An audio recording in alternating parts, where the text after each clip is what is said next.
Good morning. Welcome back. KRFX, Denver, Boulder, Lewis and Floor Wax here, 706. And yesterday we had a comedian on, Jimmy Schubert. There's more Lewis here than Floor Wax. Let's admit it. Come on. Come on, America. What's the split? 60-40 today? Appreciate it. I'll take it. You take the 40? Damn straight I will. Jimmy Schubert was on with us at the end of the show yesterday. We laughed so hard we were crying. And so we asked him to come back, and here he is. That's right. You like doing radio? I do, actually. I don't have to do it every day, so I don't mind getting up and do it, as long as I have my Starbucks. Right. Which is, ridiculous because, you give people directions using Starbucks now, So you're a coffee guy? Yeah, absolutely. Yeah. But, I mean, how much coffee are people drinking? That's what I'm saying. I mean, you really, hey, give people directions. Look, go down 3 Starbucks, make a left. Yeah. Go up 2 Starbucks, make a right. Here's the tricky part. You're going to come to an intersection. There's going to be a Starbucks on this corner and a Starbucks on this corner. I'll be the coffee bean on the other side of the street. I mean, it's like a lot of coffee. I mean, I drink it to wake up in the morning. I'm not getting emotionally involved with the fluid. You walk into Starbucks, you're a little nuts. Hey, can I get a cup of coffee? This one has a smooth edge with a floral design, and give me the coffee, lady. You got caffeine in it because that's all I care about. You nutbag. It's not wine, it's coffee. What they should have in Starbucks is 2 lines. 1 line for people who need coffee, and another one for people who are ordering gay milkshakes that think it's coffee. Right. You ever get stuck? You ever get stuck behind one of those weirdos? You just want a quick hit of coffee. You all get stuck behind. I'll have a triple passion fruit tea latte with soy milk, no sugar added, some sugar-free vanilla, 1 pump almond, 2 pumps raspberry Fanta. You're going, it's the gayest drink I've ever heard of in my life. That's a coffee shop. Get your coffee and get out. You're sitting around on your laptop acting like you're working, adding people to your MySpace account. You're not fooling anybody. Sorry, I didn't mean to snap. I like to have 1 line for coffee. You don't seem like the kind of guy who would need caffeine to get going. Seem like you're pretty pumped up. I just need 1 in the morning. You give me any more than that, you got to scrape me off the ceiling with a spatula. Well, it's good to have you back. We hadn't laughed that hard in a while at a comic in the studio. And yesterday, you probably know, you were looking at us kind of funny, like, what's going on here, guys? Well, I was. Then we were breaking down your delivery and everything like that. Yeah, it's nice. You like the on the spot critique, Thanks. The only morning show has done 5,000 comedy shows. Who cares what your opinion is? You ain't doing it anymore. Shut up. Shut up. I always love when, like, you're in L.A. and you, like, run into these agents and managers. Goes, you know what you should do with your comedy? I go, no, why don't you tell me? Because you don't do it. Tell me what you should, tell me what you should, how you feel I should do it. I think you should wear a banana suit. Really? Yeah. And I've tried that. It didn't go nowhere. No. Right, Ricky? Well, he was banana clam diggers. Yeah. You were Jackie Bananas for a while. Yeah, Jackie Bananas. I operated the Jackie Bananas for a while, and it didn't. Yeah. Everything was great until the suit turned green. Then I had to get out. Maybe you need a wacky name. You know what? I remember when it was just enough to be funny, and now you need a YouTube video, you need a MySpace account. I mean, it's not just about comedy anymore. You gotta do all the peripherals. You gotta have I have 2 million friends on my MySpace account. Great.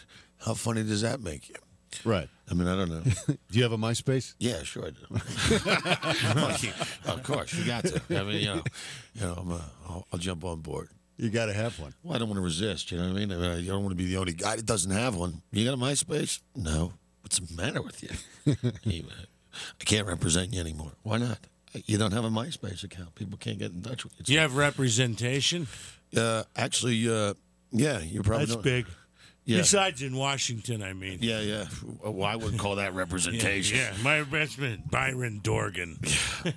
Yeah, some guy playing footsie. Yeah, I like to play a guy playing footsies with a guy underneath the stall in the bathroom. There's my senator right there. There's my tax dollars at work. I'm going, the guy was doing it, and it wasn't like some kind of like park somewhere, like, off. The guy was doing it in the Minneapolis airport bathroom. Just creepy. Weirdo. Well, my dad was a cop. My dad would let me listen in on when he would wear a wire and stuff. I love bedtime stories with my old man about the pimp who got his head cut off because he crossed a drug dealer. and the guy came out of this bar. This bus driver pulls in front of the bar, and he walked in, had a bat and a ball, you know, a shot and a beer before he brought his bus back to the thing. And he comes out and he sees his bag and had a box in it. The guy thought, oh, he grabs the bag, it goes back on the bus, and kind of opens it up, and his human head falls out of the box. And the guy goes, ah! Freaks out, calls the cops, and then the cops got the head, and they're trying to find the body, and they got in the back of the paddy wagon, and the neighbor going, hey, they recognize it, people are freaking out, and one guy comes up, and they eventually went up going down to the methadone clinic and seeing if they couldn't get an ID with the guy, and the guy said, that sure do look like Leroy, but last time I saw him, he was a hell of a lot taller than that. and they eventually found the guy's body, and anyway, kids, good night. You kids sleep tight. You know, it's like so that's how your old man would tell you about his day. Bedtime stories with the Philly cop. Is your dad funny? No, my old man's like Lieutenant Columbo. You know what I mean? He's just like this big, goofy guy. Of all the TV cops, he reminds me of Lieutenant Columbo. And you would think, at first you'd think he's just this big, goofy dope. But, I mean, he's just asking you questions. That's how he starts. Let me ask you a question. and he would just like break you down. He would just give you these questions, and guys, dope, yeah, we was over there with Johnny and everything, yeah.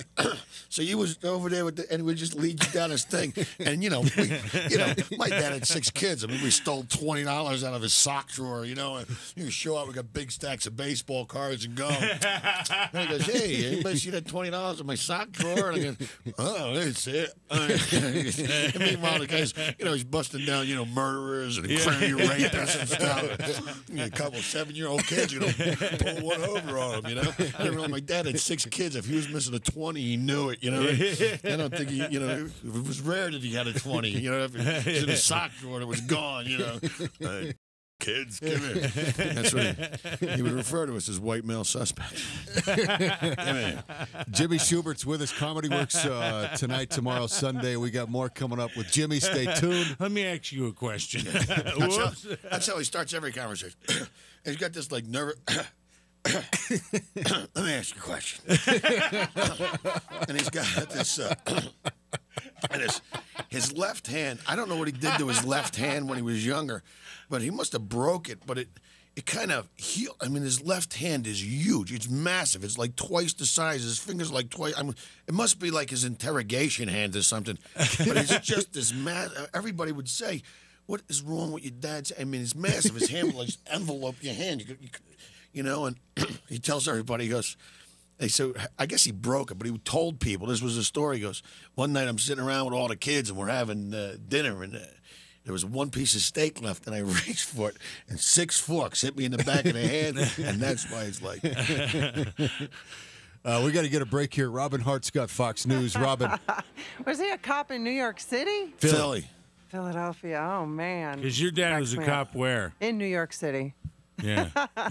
Does any of this sound familiar? Sounds very familiar. Let me ask you a question.